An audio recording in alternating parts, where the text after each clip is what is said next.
The welfare system. It's one of those topics, a cornerstone of our society for sure, but also a place where some of the fiercest debates happen. We hear the arguments all the time, right? But what are the actual ideas driving the critique?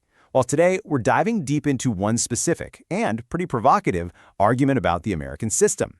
We're going to explore its incredible growth, what this analysis sees as its hidden consequences, and a pretty radical alternative it proposes. So, let's get right into it.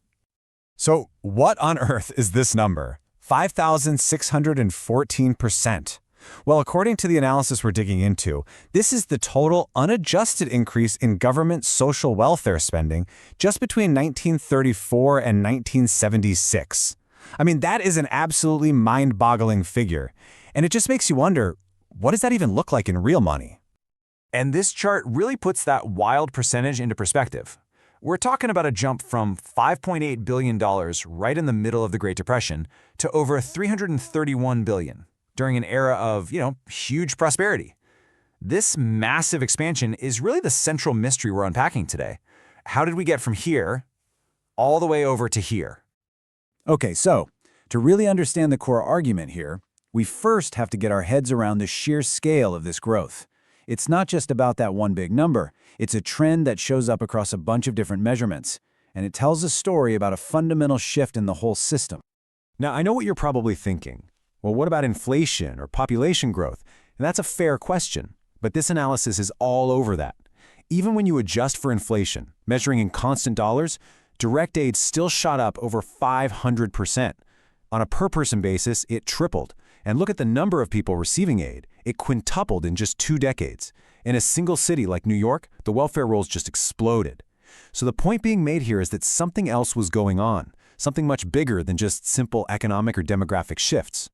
So, what could possibly explain this? Well, the first major piece of the argument isn't about blaming people or talking about moral failure. Not at all. Instead, it frames this whole explosion as a perfectly rational, logical response to economic incentives. It asks a really interesting question.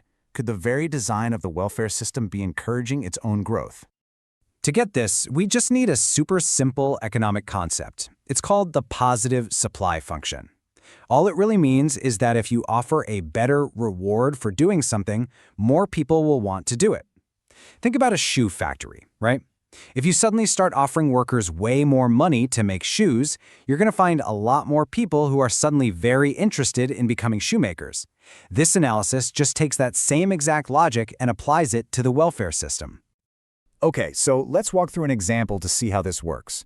Imagine a job pays, say, $7,000 a year, and at the same time, welfare provides $3,000. The financial advantage, the differential as it's called here, for working is $4,000. Now, according to this argument, that's a pretty powerful reason to choose the job, right? But watch what happens when the welfare payment goes up to $5,000. The wage from the job is still the same, but that net gain from working, it just got cut in half, dropping to only $2,000. The argument is that for a lot of people, the pure financial calculation starts to change. The rational economic choice might start to look a whole lot different. And look, this isn't just a hypothetical. The analysis points to some real-world data to back this idea up. It brings up a study that compared the states with the fastest-growing welfare rolls to the ones with the slowest. And the result was pretty stark. The average monthly benefit in those fastest-growing states was literally double what it was in the slowest-growing ones.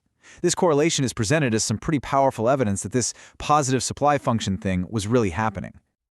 But, according to this analysis, changing financial incentives is only one side of the coin.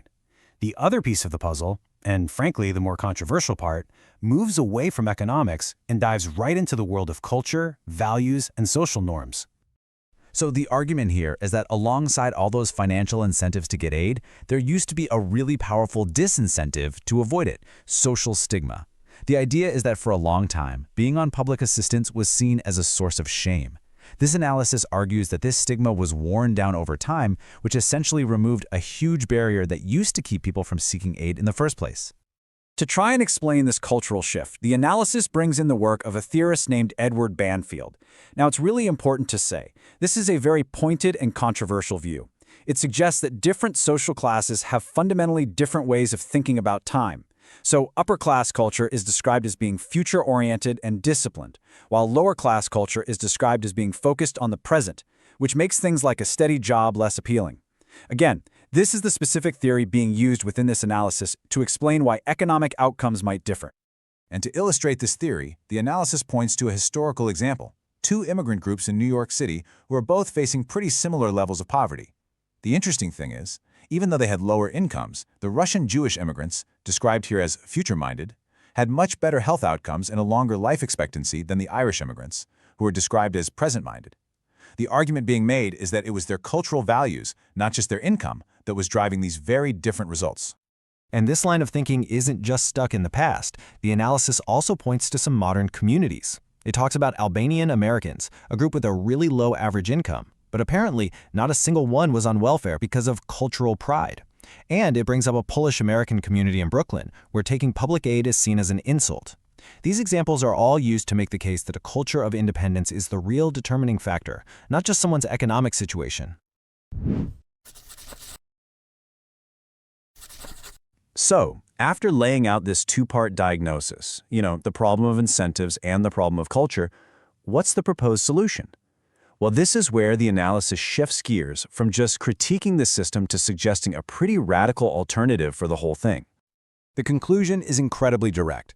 It's not about reforming the system, it's about abolishing the government welfare system completely. And in its place, the argument champions a return to private voluntary charity. And it doesn't just leave it at that. It actually points to a specific real-world model as the blueprint, the welfare plan of the Mormon Church. This quote, "This really gets to the absolute heart of the philosophy behind this alternative.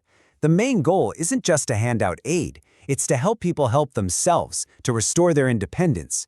Work isn't just something you do to get by, it's enthroned as the ruling principle. That's a huge shift from thinking of welfare as a right to seeing aid as a temporary bridge to get people back on their own 2 feet." And this isn't just some vague idea. It's a practical 3-step system. And I want you to notice the order here, the hierarchy. First priority, above everything else, is to find a real job out in the economy. Only if that doesn't work does the program itself step in to provide work. And only as the very last step does it focus on actually handing out supplies.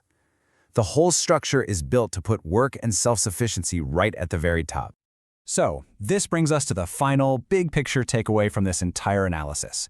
If the system's incentives are, as it argues, flawed, if its cultural effects are damaging, and if a private alternative already exists, then what is the ultimate role for the government in all of this? And here it is, the final crucial point.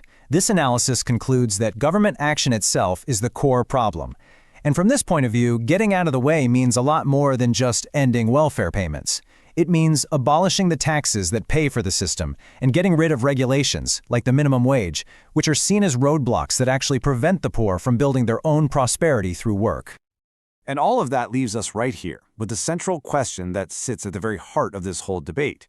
Now, whether you agree with this analysis or not, it really forces us to think about this fundamental issue.